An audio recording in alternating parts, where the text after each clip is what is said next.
নমস্কার, শুরু করছি আমাদের আজকের অনুষ্ঠান। জীবন কিন্তু ভীষণ অনিশ্চিত। আজকে আপনি ভালো আছেন বলে আগামীকালও যে ভালো থাকবে তার কিন্তু নিশ্চয়তা নেই। বা আহ, আমাদের যে সময়ের চাকা সেটা কিন্তু ঘুরতেই থাকে। সে কারণেই বলবো যে সবচেয়ে বলবান হচ্ছে সময়। তাই সময় থাকতেই কিন্তু আমাদের সঠিক সিদ্ধান্ত নিতে হবে এবং সময় থাকতেই আমাদের যা প্রতিবন্ধকতা আছে সেটিকে সরিয়ে আমাদের একটা সুনিশ্চিত জীবন পেতে হবে। আর সেই কারণেই আপনাদের আমাদের এই অনুষ্ঠানের সাথে থাকতে হবে, যেই অনুষ্ঠানে আপনারা পেয়ে যান আপনাদের সবচেয়ে আস্থার যে জায়গাটি বা ভরসা করার মতন একজন মানুষকে। কারণ আজকের যুগে এরকম ভরসা করার বা আস্থা রাখার মতন মানুষের ভীষণই অভাব। আর সেখান থেকে দাঁড়িয়ে তিনি যেই প্রতিশ্রুতি আপনাদেরকে দেন সেটি অবশ্যই তিনি কানায় কানায় পূরণ করবেন, এটা তো মানে চোখ বুজে বলা যায়। আর দ্বিতীয়ত, যে আপনার চলার পথে যদি প্রতিবন্ধকতা আসে আগামী দিনে সেই জায়গাটাও দূর করে নিলে পরে আপনি কিন্তু একটা ব্যাপারে নিশ্চিত থাকবেন যে যদি আপনার একটা বড় ঝড় আসার কথা ছিল সেইখান থেকে আপনি হয়তো একটা মানে দমকা হাওয়ার মতন কিছু আপনাকে একটা বাধা সৃষ্টি করবে, কিন্তু সেটা কখনোই আপনাকে ওলটপালট করে দেবে না। আর আজকের দিনে এরকম একটা নিশ্চয়তা যদি পাই আমরা অবশ্যই সেই পথেই হাঁটবো। তাই এই অনুষ্ঠানে যেমন প্রত্যেক দিন আপনাদের জন্য উপস্থিত থাকেন আপনাদের সকলের প্রিয় আলোড়ন সৃষ্টিকারী জ্যোতিষ ও তন্ত্র ব্যক্তিত্ব, যিনি বংশ পরম্পরায় জ্যোতিষ ও তন্ত্রের সাথে যুক্ত রয়েছেন, একজন শাস্ত্রজ্ঞ উচ্চশিক্ষিত জ্যোতিষ ব্যক্তিত্ব জ্যোতিষার্ণব গৌরব। আজকের অনুষ্ঠানে স্বাগত জানাই। নমস্কার। নমস্কার। দেখুন, আজকে প্রোগ্রামটা একটু অন্যরকম। আমরা তো প্রতিদিনই ধরুন বিভিন্ন রকম ছক বা বিভিন্ন রকম প্রবলেম নিয়ে শুনি। আজকে কয়েকটা বিশেষ দোষের কথা বলবো। তার মধ্যে কিছু দোষ আমরা জানি কমন, কিছু দোষ হয়তো আমরা শুনিনি বা জানি না। সেগুলোর প্রভাব কীভাবে আমাদের লাইফে পড়ে, বা আপনারও যদি প্রবলেমগুলো হচ্ছে লাইফে, তাহলে কিন্তু জানুন এই দোষগুলো কিন্তু আপনার হয়তো ছকে রয়েছে, বা আপনার বাড়ির লোক যে ভুগছে তারও কিন্তু সেই ছকে সেটা রয়েছে। তাহলে এক এক করে ইয়েগুলোর দিকে যাই আমরা। দেখুন, এখন নর্মালি যে প্রবলেমটা বেশি হচ্ছে দেখা যাচ্ছে যে আপনার মানে ইনফার্টাইল, যেটাকে বলা হয় যে সন্তান হচ্ছে না বিয়ের পরে। তাহলে এইটা কিন্তু এখন অনেক ক্ষেত্রে বেড়ে যাচ্ছে। সেটা মানুষের লাইফস্টাইল, খাওয়া দাওয়া, অনেক কিছু একটা ব্যাপার থাকেই। তার সঙ্গেও গ্রহগত কিছু জায়গা থাকে যেটা এই জায়গাটাকে এফেক্ট করে।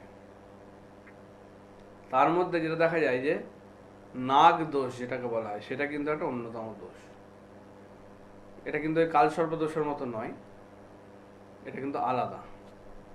এখানে কি হয়, দেখা যায় যে আপনার ছকের পঞ্চমে রাহু বসে আছে অথবা কেতু বসে আছে, এবং সেটা যদি নিচস্থ হয়ে যায় তার কিন্তু আরও খারাপ। বা কোনো অশুভ গ্রহের সঙ্গে যদি বসে থাকে তাহলেও কিন্তু খুব প্রবলেম। কি হচ্ছে, সন্তান স্থান শূন্য করে দিচ্ছে, সন্তান হতে দিচ্ছে না, বা হলেও কোনো মানে ডিসএবিলিটি তার মধ্যে থেকে যাচ্ছে। মানে কোনো রকমভাবে সে বিকলাঙ্গ বা হ্যান্ডিক্যাপ এরকম কিছু একটা জন্ম থেকেই তার একটা প্রবলেম আসছে, বা রুগ্ন সন্তান স্থানটাকে ডিস্টার্ব করে দিচ্ছে। তাহলে এইটার কিন্তু একটা বড় কারণ হচ্ছে এই নাগদোষ। যদি আপনার ছকেও পঞ্চমে রাহু বা কেতু থাকে, বা অশুভ কোনো গ্রহের সঙ্গে যুক্ত হয়ে বসে থাকে, নিচস্থ হয়ে থাকে, তাহলে কিন্তু খুব সাবধান হন। আপনার সন্তান স্থান নিয়ে কিন্তু ভয়ের জায়গা আছে। কারণ এরকম অনেক ক্ষেত্রে আমি দেখেছি, আমার কাছে যেসব ক্লায়েন্ট আসে তাদের ক্ষেত্রে আমি দেখেছি জিনিসটা, যে তার সন্তানের হয়তো ছকে সেরকম খারাপ কিছু নেই, কিন্তু তার মা বা বাবার ছকে ওই পঞ্চম স্থানটা রাহু বা কেতু এমনভাবে বসে আছে বা এই নাগদোষ সৃষ্টি করছে, যেটা কিন্তু তার সন্তান হানি ঘটিয়ে দিচ্ছে। আমার কাছে একজন এলেন, তার মেয়ের বয়স 24 বছর বয়স, সুইসাইড করলো। তার কারণ কিন্তু তার মেয়ের ছকের থেকেও বেশি দেখা যাচ্ছে তার মায়ের ছকে। তার কিন্তু বহু অ্যাস্ট্রোলজার দেখিয়ে প্রতিকার করানো আছে, মহামৃত্যুঞ্জয় কবচ পর্যন্ত পড়ে আছে, কিন্তু হলো না শেষ রক্ষা। কেন না, কারণ সেটা কিন্তু ঘটিয়ে দিয়েছে তার মায়ের স্থান থেকে। তাহলে তার মায়ের স্থানটার প্রতিকার দরকার ছিল। তাহলে আমরা এগুলো গুরুত্ব দিই না। যখনই কোনো একটা প্রবলেম হচ্ছে, সবসময় বুঝতে হবে আমাকে প্রবলেমটা আমার একার দিক থেকে নাও হতে পারে। আমার সঙ্গে যারা কানেক্টেড, আমার ফ্যামিলি মেম্বার, আমার কাছের লোকজন, তাদের দিক থেকে কিন্তু হতে পারে, সেটাও আমাকে ভোগাতে পারে। একটা এক্সাম্পল দিই ছোটো, তাহলে বোঝা যাবে। ধরুন একটা মানে জাতক বা জাতিকার আমি ছক দেখছি, যাতে দেখা যাচ্ছে যে তার মানে দারিদ্র যোগের দেখাচ্ছে, কিন্তু তার হয়তো বয়স কম। এখন প্রবলেমটা কি হচ্ছে, দেখা যাচ্ছে যে তার বাবার ইনকামের জায়গা খারাপ করে দিচ্ছে, কিন্তু সেটা তার বাবার ছক কিন্তু সেরকম নেই। দেখা যাচ্ছে তার সন্তান এই জন্মানোর পর থেকে তার কিন্তু আয় উন্নতির জায়গাটা বাধা পেয়েছে বা আটকে গেছে, কাজকর্মের জায়গাটা আলমাটার অবস্থা তৈরি হয়েছে, অর্থ ধরে রাখতে পারছে না। কেন না, তার সন্তানের জায়গায় দারিদ্র যোগ। দেখুন, সন্তানের তো বয়স হয়নি ইনকামের, তাহলে ছোট বয়সে তার টাকা পয়সা বলতে কি তার বাবা মায়ের জায়গাটাই, তার দারিদ্র যোগটা ভোগাবে কি করে না, সেটা তার বাবার মাধ্যমে বা মায়ের মাধ্যমে আসবে। যারা ইনকাম করে তাদের ইনকামকে ডিস্টার্ব করে দেবে, কারণ তাদের যদি ভালো থাকে তাহলে এর দারিদ্র যোগ ভুগতে হবে না। তাহলে দারিদ্র যোগ আসে, এখন ভোগাবে তো বটেই, তাহলে সেই ভোগান্তিটা বাবা মায়ের মাধ্যমে আসবে। বাবা মায়ের যদি টাকা থাকে তাহলে এর তো দারিদ্র যোগ আর কাজে লাগছে না, তাহলে মিথ্যে হয়ে যাচ্ছে সব, সেটা হওয়া যাবে না। তাহলে এইটা আমাদের বুঝতে হবে যে একটা প্রবলেম শুধু যে আমার থেকেই পুরোটা 100% হচ্ছে তা নয়, অনেক ক্ষেত্রে কিন্তু আমার কাছের লোকজনেরও ভাগ্য সেখানে কানেক্টেড। তাহলে সেই রকমই নাক দোষ হচ্ছে একটা সেরকমই দোষ, যেটা যদি আপনার থাকে আপনার সন্তানকে ভোগাবে, আপনার সন্তানের উন্নতি বাধা দেবে, আপনার সন্তানের পড়াশোনা উন্নতি সব কিছুই বাধা দেবে, সন্তান হতে সমস্যা হবে, সন্তান হবে না, হলেও বাঁচবে না, বা ধরুন মানে বিকলাঙ্গ বা প্রথম থেকে ডিসেবিলিটি কিছু একটা থাকছে, সেরকম জায়গা এইগুলো কিন্তু চলে আসে। নাকদোষ নিজের থাকলে তার পড়াশোনার জায়গাতেও কিন্তু খুব ডিস্টার্ব দেবে। পড়াশোনায় দেখা যায় যে গ্যাপ চলে আসে, বা অনেক সময় দেখা যায় সে কন্টিনিউ করতে পারছে না, বা সেই রকম আশানুরূপ ফল হচ্ছে না। এগুলো কিন্তু এই নাগদোষের কারণে থাকে। যদি আপনার পঞ্চম স্থানটা এইভাবে ডিস্টার্ব থাকে রাহু বা কেতুর দ্বারা, তাহলে কিন্তু একটু সাবধান হন। আবার অনেক ক্ষেত্রে দেখা গেছে মানে এই রাহু কেতুর কম্বিনেশন যখন কোনো শুভ গ্রহের সঙ্গে এসছে, বা রবি শুক্রর কম্বিনেশন, আমি দেখেছি অনেক ক্ষেত্রে যে ডিপেন্ড করে যে রবি শুক্র, এটার আমি পরে আসছি, কিন্তু তাও বলে রাখি, আবার দেখা গেছে তাকে কিন্তু ডাক্তারি লাইনেও নিয়ে গেছে। তাহলে এগুলো ডিপেন্ড করে যে আমার কোন জায়গায় কিভাবে আছে, সেটা কিন্তু ম্যাটার করে যায়, কত ডিগ্রিতে আছে, সেই ঘরটা তার জন্য কেমন, সেগুলো কিন্তু ম্যাটার করে। তবে জেনারেলি যেটা বলা যে আপনার পঞ্চম স্থানে যদি রাহু বা কেতু বসে থাকে, সাবধান হয়ে যান, অনেক কিছু প্রবলেম কিন্তু সেখান থেকে আসতে পারে। দ্বিতীয় এবার যে বিশেষ যোগটা নিয়ে আসছি, সেটা আমরা অনেকেই শুনেছি, কিন্তু এর মানে বিশেষ প্রভাবগুলো সম্বন্ধে কিন্তু অতটা আমরা ওয়াকিবহাল নয়, কারণ খুব একটা লোকজন এটা নিয়ে কথা বলে না, ওই ওপরে ওপরে কথা বলে। কিন্তু আমি একটু ডিটেলস আজকে বলবো। দ্বিতীয় যোগটার নাম হচ্ছে, আমরা যে নামটা জানি সেটা হচ্ছে সাধু সর্প যোগ, যে শনি আর কেতুর কনজাংশন, বা শনি আর কেতু এক জায়গায় বসে থাকলে তখন সেখানে তৈরি হচ্ছে সাধু সর্প যোগ। এটা আরেকটা নামও আছে জানেন, সেটা কিন্তু পিশাচ যোগ নামেও কিন্তু বলা হয়। অনেকের দেখবেন যে কিছু ভৌতিক কিছু প্রবলেম তার বাড়িতে চলে আসে, বা তার নিজের ক্ষেত্রে ফিল করে, বা কিছু মানে শারীরিক সমস্যাও তৈরি হয় সেখান থেকে। দেখা যাচ্ছে সে নার্ভের প্রবলেমে ভুগছে, দেখা যাচ্ছে সে ভয় পাচ্ছে অকারণে, বা কিছু নেগেটিভ এনার্জি তার মধ্যে কাজ করছে, যেটা তাকে কোনো কিছুতে ঠিকমতো সাকসেস পেতে দিচ্ছে না, বা মানসিক শারীরিক সব দিক দিয়ে খুব ভোগাচ্ছে। এই পিশাচ যোগ কিন্তু তার একটা বড় কারণ। এই পিশাচ যোগ যদি থাকে, খুব সাবধান। আমারই এক ক্লায়েন্ট আছে, তার সন্তানের মধ্যে যেমন এই জিনিসটা কিন্তু রয়েছে, আমি দেখেছি। তার ক্ষেত্রে কি দেখা যায় যে বারবার তাকে কিন্তু এরকম নেগেটিভ এনার্জি বেশি অ্যাটাক করে। এই যে ভূত প্রেত যাই বলি, বা হাওয়া লাগা, এ লাগা, বিভিন্ন রকম নাম তো অনেকে দেওয়া হয়, সেগুলো দেখা যায় যে এই ধরনের জাতক বা জাতিকাকে না বেশি অ্যাটাক করে, কারণ তাদের ন্যাচারাল প্রোটেকশনটা কিন্তু নষ্ট হয়ে যায় এই সাধু সর্প যোগের জন্য। এবার কিছু কিছু বিশেষ জায়গা আছে যেগুলোতে কিন্তু এগুলো খুব মারাত্মক জায়গা করে দেয়। মানে 12টা ঘরের মধ্যে বিশেষ কিছু ঘর আছে যেগুলোতে থাকলে সেগুলো কিন্তু খুব খারাপ ফল দেয়। যেমন চতুর্থ স্থান, অষ্টম স্থান, ষষ্ঠ স্থান এবং দ্বাদশ স্থান, এইগুলোতে যদি বিশেষ করে থাকে তাহলে কিন্তু খুব মারাত্মক ফল, মানে মারক ফলের মতো জায়গায় চলে যায় এবং তার ন্যাচারাল প্রোটেকশন নষ্ট হয়। ধরুন আপনার পাশের বাড়িতে হয়তো কেউ একজন মারা গেল, হতেই পারে, হয়তো কেউ সুইসাইড করলো বা মারা গেল, বা কোনো একটা জায়গায় গেছেন যেখানে কিছু এরকম নেগেটিভ এনার্জি বা প্রভাব কিছু দেখা যাচ্ছে, সেটা কিন্তু আর 5 জন বা 10 জনের মধ্যে ঢুকবে না, ঢুকবে কার মধ্যে? ওই ব্যক্তির মধ্যে ঢুকে যাবে যার কিন্তু এই সাধুসর্প যোগ আছে, বা তার মঙ্গল বা কেতুর কিছু ডিস্টার্ব রয়েছে, বা শনিরও কিছু ডিস্টার্ব রয়েছে। এবার শনি কেতু থাকলে তো অটোমেটিক্যালি শনি ডিস্টার্ব হচ্ছেই, আর মঙ্গল বা রাহু এগুলোও যদি দুর্বল থাকে তখনও কিন্তু তাদেরকে অ্যাটাক করে। তাহলে এই ধরনের প্রবলেম যদি হয় অবশ্যই সেখানে কিন্তু এই ধরনের যোগগুলোর কিন্তু একটা কানেকশন তৈরি হয়।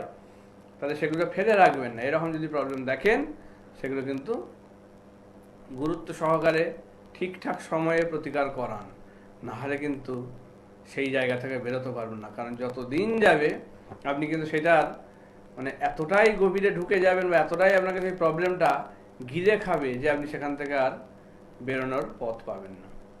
তখন আর কোনো অ্যাস্ট্রোলজার, তান্ত্রিক, যার কাছেই যান, কারোরই ক্ষমতা থাকবে না আপনাকে সেখান থেকে বার করার। তাহলে এই ধরনের প্রবলেম যদি হচ্ছে লাইফে, গুরুত্ব দিন। তাহলে এই যোগটাও কিন্তু খুব গুরুত্বপূর্ণ যোগ, পিশাচ যোগ বা সাধুসর্প যোগ। তৃতীয় আমরা চলে আসি ছন্ন ছাড়া যোগ বা অঙ্গারক যোগও বলে অনেক ক্ষেত্রে, ছন্ন ছাড়া যোগ, যেটা হচ্ছে রাহু আর মঙ্গল এর কানেকশন। কি দেখা যায়? রাহু আর মঙ্গলের কানেকশন থাকলে তাদের লাইফে দেখবেন কিছু গুছিয়ে হয় না, সব অগোছালো হয়ে যায়। আপনার সন্তান হয়তো পড়াশোনা করছে, খুব ভালো ভালো চাকরি করছে, সবই ইয়ে করছে, বা ভালো কিছু কাজে একটা হাত দিচ্ছে, কিন্তু মানে তীরে এসে তরি ডোবা যেটাকে বলে, কাছাকাছি গিয়ে সেটা আটকে যাচ্ছে। বা চাকরির পরীক্ষা দিচ্ছে, সেখানে দেখা যাচ্ছে অল্পের জন্য সে আটকে যাচ্ছে। পড়াশোনার জায়গা সে যতই মনোযোগ দিয়ে করতে চেষ্টা করছে, কিছু না কিছু এসে তাকে ডিস্টার্ব করে দিচ্ছে, তার এদিক ওদিক সেদিক থেকে মাইন্ড ডাইভার্ট হয়ে যাচ্ছে। বা লাইফে যাই গুছিয়ে করতে যাচ্ছে, ধরুন একটা ব্যবসা করতে গেলে শুরু করলো, দেখা যাচ্ছে সেটাও তার দাঁড়ালো না। বা কোনো কর্মে ঢুকলো, সেই কর্মেও সে স্টেবল থাকতে পারছে না। বাড়িতে প্রবল অশান্তি, ঝামেলা, ঝগড়া, মাথা গরম, এগুলো তার মধ্যে কিন্তু দেখা যাচ্ছে। এই ধরনের জিনিস কিন্তু এই রাহু মঙ্গলের জন্য আসে। আর আরেকটা বড় কিন্তু এর প্রভাব আছে, সেটা হচ্ছে বড় কোনো অ্যাক্সিডেন্ট বা ফাঁড়ার যোগ। কারণ মঙ্গল আর রাহু আমরা জানি দুজনেই দুর্ঘটনার কারক। একটা মানুষের জীবনে যদি দুর্ঘটনা ঘটে বা এরকম অস্ত্রোপচার, রক্তপাত এগুলো যদি বারবার হয়, তাহলে জানতে হবে তার ছকে রাহু, মঙ্গল বা শনির থেকেও বেশি রাহু আর মঙ্গলটাই বেশি এখানে কাজ করে, এদের কিছু না কিছু প্রভাব আছে। তো এই ক্ষেত্রেও একটা যে আমি এক্সাম্পল বলে দিই, আমার কাছে বাঁকুড়া থেকে একজন এসেছিলেন তার মানে স্বামীর জন্য দেখাতে। তাকে কিন্তু আমি বললাম যে তার অষ্টমে এই মঙ্গল রাহু বসে আছে, মানে ওনার কিন্তু দুর্ঘটনায় মৃত্যুযোগ দেখাচ্ছে। সেই ভদ্রলোক কিন্তু কিভাবে হলো জানেন মৃত্যু? মানে রাস্তায় সিগন্যালে দাঁড়িয়ে আছে, বাইক নিয়ে দাঁড়িয়ে আছে, তার সামনে একটা লরি বা ট্রাক, হঠাৎ করে সেই ট্রাকের ডালাটা খুলে গেল, তার মাথার উপর পড়লো। তাতেই উনি ওই স্পটেই আর কি একদম পড়ে গেলেন, সেন্সলেস হয়ে গেলেন, নিয়ে গেলে যখন স্পট ডেথ। তাহলে ভাবুন মানে জিনিসগুলো কিভাবে এফেক্ট ফেলে। তার সেই যোগ আছে, সেটাকে সে গুরুত্ব দিল না এবং তার ফলে এরকম দুর্ঘটনা ঘটে গেল। আপনার যদি ছকে থাকে, সঠিক টাইমে যদি সেটার আপনি প্রোটেকশন না নেন বা প্রতিকার না করান, এইরকম দুর্ঘটনা কিন্তু ঘটতে বাধ্য। আমি কিন্তু মিথ্যে বা ভুলভাল করে আপনাদেরকে বলি না, যেটা বলি সেটা যদি আপনি গুরুত্ব দেন তবেই আপনি আমার কাছে আসবেন। কারণ না হলে কিন্তু যারা এগুলো নিয়ে মানে ছেলেখেলাভাবে করে তাদেরকে কিন্তু আমি দেখি না। এই জিনিসটা মাথায় রাখবেন, এটাকে সিরিয়াসলি নিতে হবে এবং গুরুত্ব সহকারে জিনিসটাকে মানে বুঝতে হবে এবং সেটার গুরুত্ব দিতে হবে। তবে গিয়ে কিন্তু আপনি সেখান থেকে আপনার যা প্রবলেম আছে সেখান থেকে বেরোতে পারবেন বা সেই বিপদ কাটিয়ে উঠতে পারবেন। নাহলে কিন্তু খুব সমস্যার জায়গা এনে দেবে, এরকম দুর্ঘটনা ফাঁড়া ঘটে যাবে, তখন আর কিছু করার নেই। তাহলে এইগুলো গুরুত্ব দিন। তাহলে ছন্ন ছাড়া যোগ কিন্তু একটা খুব মানে প্রবলেমেটিক যোগ লাইফে। এটার জন্য কিন্তু অনেকের মানে বিবাহিত জীবনেও খুব সমস্যা এনে দেয়। ধরুন আপনার মাঙ্গলিক আছে, তার সঙ্গে আবার যদি মঙ্গলের সঙ্গে রাহু যুক্ত থাকে, তাহলে তো আরও প্রবলেম। মানে জীবনটা একদম সে দুর্বিষহ হয়ে যায়। তাহলে এই ধরনের ঘটনা যদি ঘটছে বা যদি ছকে থাকে, অবশ্যই সেগুলোর প্রতিকার করুন। না হলে কিন্তু জীবনে সুখ শান্তি বা কোনো কিছু গুছিয়ে আপনি করে উঠতে পারবেন না। এই কয়েকটা জায়গায় কিন্তু খুব সাবধান হতেই হবে। তারপরের ইয়েতে চলে আসি। এরপরের যেটা, সেটা হচ্ছে আমাদের গুরুচণ্ডাল দোষ। এই গুরুচণ্ডাল দোষ আমরা অনেক সময় শুনেছি, খুব কমন একটা দোষ, আমরা জানিও, কিন্তু এর যে প্রভাবগুলো সেগুলো একটু ডিটেলসে একটু বোঝা যাক কী কী হয় বা কী কী প্রবলেম আসে। গুরুচণ্ডাল দোষ তৈরি হয় বৃহস্পতি এবং রাহুর কম্বিনেশনে। বৃহস্পতি রাহু যদি এক ঘরে বসে থাকে, তাহলে অনেক ক্ষেত্রে দেখা যায় যে যদি দৃষ্টি বিনিময় হচ্ছে, রাহুর দৃষ্টি যদি বৃহস্পতির উপরে পড়ছে, পঞ্চম সপ্তম বা দ্বাদশ দৃষ্টি এগুলো যদি পড়ছে, তাহলে কিন্তু দেখা যায় মানে, বা নবম দৃষ্টিও হয়, নবমের থেকে এই তিনটে বেশি করে আর কি ইয়ে করে, তখনও কিন্তু এই গুরুচণ্ডাল দোষ তৈরি হয়। তো এই গুরুচণ্ডাল দোষের প্রভাবগুলো আমরা একটু জেনে নিই আজকে যে কী কী হয়। গুরুচণ্ডাল দোষ আমাদের অনেক কিছু জায়গায় প্রবলেম আনে। এটার আরেকটা নাম হচ্ছে চণ্ডাল যোগও বলা হয়। তাহলে বৃহস্পতি রাহু দুজনের নামে জিনিসটা হচ্ছে, বৃহস্পতি হচ্ছে গুরু, রাহু হচ্ছে চণ্ডাল, এই কারণে নামটা দেওয়া হয়েছে গুরুচণ্ডাল দোষ। যদি কারোর এই গুরুচণ্ডাল দোষ থাকে, প্রথম প্রবলেম যেটা আনে, লাইফে অনেক ভুল সিদ্ধান্ত তার কিন্তু হয়। যে কোনো স্টেপ নেওয়ার আগে এদের কিন্তু খুব আলোচনা করে ভেবে চিন্তে এগোনো উচিত, নাহলে সারা জীবন কিন্তু সেই ভুল সিদ্ধান্তের জন্য তাদের কিন্তু ভুগতে হয়। তাহলে একদমই কোনো রকমভাবেই স্টেপ ফেলা যাবে না, কোনো রকম আলোচনা বা না ভেবে চিনতে, এটা কিন্তু মাথায় রাখবেন। দ্বিতীয় কি হয়, এরা তার্কিক হয় জেনারেলি, তর্ক করতে ভালোবাসে, তার কারণে মানুষজনের সঙ্গে এদের দূরত্ব তৈরি হয়। দেখবেন বাড়ির লোকের মধ্যেও যে ব্যক্তিটির গুরুচণ্ডাল দোষ আছে তাকে অনেকে এড়িয়ে চলছে, তাকে কিন্তু গোটা বাড়ির মধ্যে দেখা যাচ্ছে যে সবাই ভয়ে হোক বা অশান্তির ইয়েতে হোক, তারা কিন্তু তাকে অ্যাভয়েড করছে, তার থেকে দূরে সরে যায়। ভালো ভালো সম্পর্ক তার নষ্ট হয়। কেন না, তার এই তর্ক, তার এই মুখের ভাষা, এমন সে কথাবার্তা বলে যেগুলো কিন্তু মানুষজনকে প্রচণ্ড আঘাত দিয়ে ফেলে।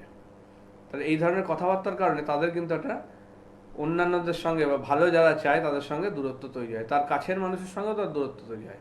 দেখা যায় বিয়ের পরেও স্বামী স্ত্রীর মধ্যেও প্রবলেম চলে আসে এই গুরুচণ্ডাল দোষের জন্য। দ্বিতীয় এটা গেল।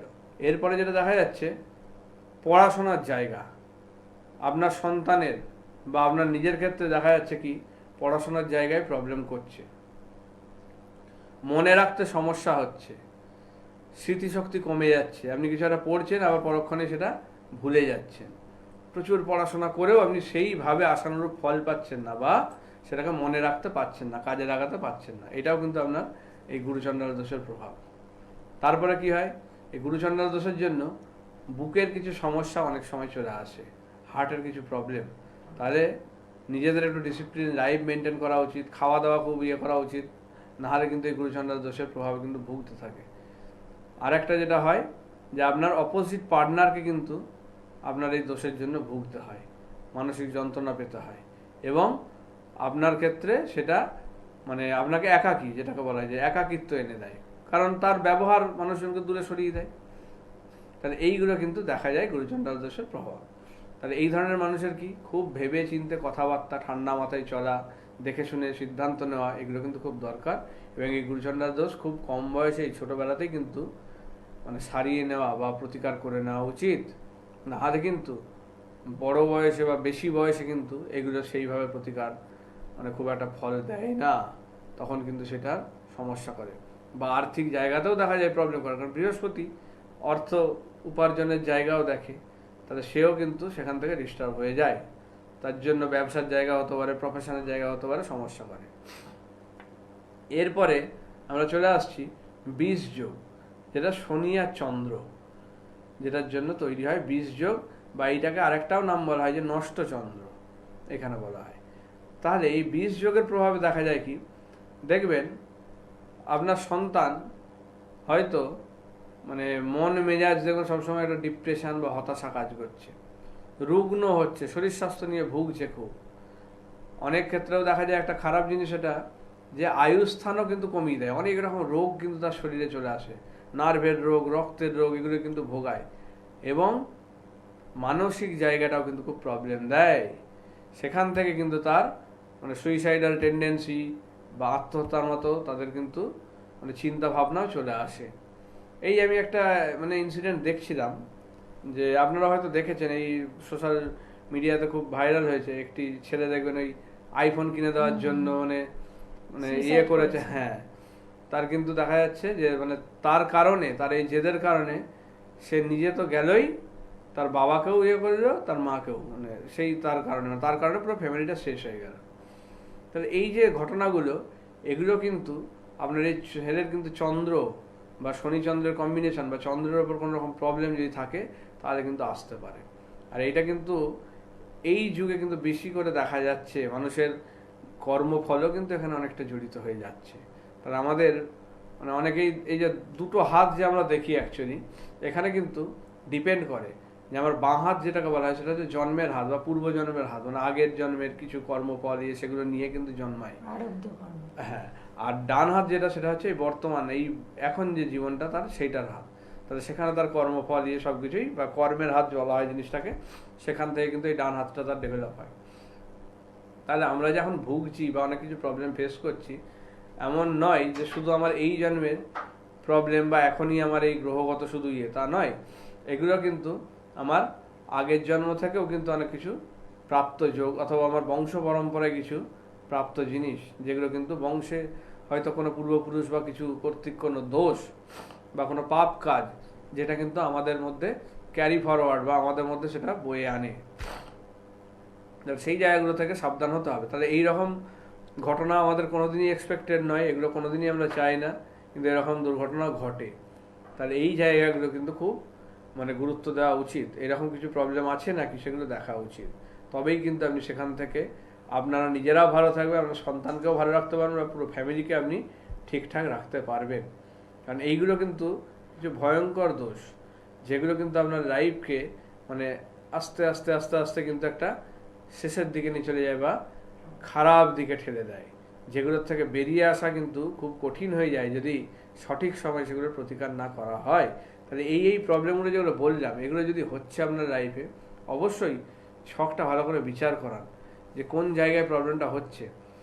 কারণ এগুলোর জন্য কিন্তু অনেক সূক্ষ্ম বিচারের প্রয়োজন হয়, কোন গ্রহ কত ডিগ্রিতে আছে, কোন নক্ষত্রে আছে, সেগুলোও ম্যাটার করে, এবং তার সঙ্গে দ্বাদশ অবস্থা বিচারটাও কিন্তু সেখানে ম্যাটার করে, যেটাকে বলা হয় স্ফুট বিচার।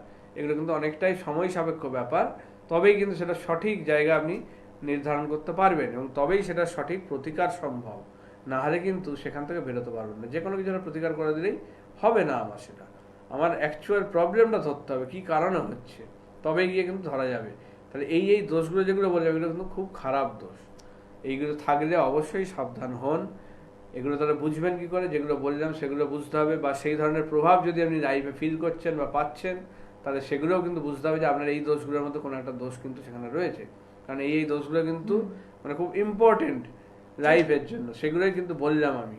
তাহলে আপনার যদি লাইফে এইরকম প্রবলেম বা এরকম সমস্যা হচ্ছে, আপনার নিজের হতে পারে, সন্তানের হতে পারে, পরিবারের কারোর হতে পারে, তাহলে কিন্তু একটু সাবধান হতেই হবে যে আপনার নিশ্চয়ই ছকে কিন্তু এইরকম কিছু জায়গা অবশ্যই খারাপ আছে। সেটা কিন্তু একজন ভালো অ্যাস্ট্রোলজারকে দেখিয়ে জায়গাটা ঠিক করুন, করে তবেই কিন্তু সেখান থেকে আপনার মুক্তি বা উদ্ধার সম্ভব। একদম। এবং তাই কোনো কিছু যদি অশুভ ঘটে থাকে, তাহলে সেখানটাকে নিয়ে একদম হতাশার মধ্যে না থেকে, যন্ত্রণার মধ্যে না থেকে আপনারা এই জায়গাটা ভাবতে শুরু করুন যে কোনো একটা অশুভ যোগের ফলেই হয়তো অশুভ ঘটনাটি ঘটেছে, এবং সেখান থেকে দাঁড়িয়ে সেই অশুভ যোগের প্রতিবিধান আপনাদেরকে অনেকটা সুস্থ জীবন দিতে পারে, স্বাভাবিক জীবন দিতে পারে। আর এটা যদি একটু আগে থেকে সচেতন হয়ে যোগগুলো অপসারণ করার চেষ্টা করেন, তাহলে কিন্তু দেখবেন তার প্রভাব কিন্তু সেভাবে পড়বে না। আপনি নিশ্চয়ই ভালো থাকতে পারেন। আসলে ভালো থাকাটাই কিন্তু আমাদের বলতে পারি একেবারে জন্মকালীন থেকে একটা অধিকার। সেটিকে প্রতিষ্ঠিত করতে হলে আমাদের অশুভ যোগগুলোকে দূর করতে হবে। সঠিক সময়ে যোগাযোগ করুন জ্যোতিষানব গৌরবের সাথে, এবং শুভ যোগে বা প্রভাবশালী যে যোগগুলো আছে সেই সময়ের প্রতিকার করিয়ে আপনাকে একদম সুস্থ স্বাভাবিক জীবন তিনি দিতে পারেন। প্রত্যেকে ভালো থাকুন। আজকের পর্ব এতটুকুই। নমস্কার। নমস্কার।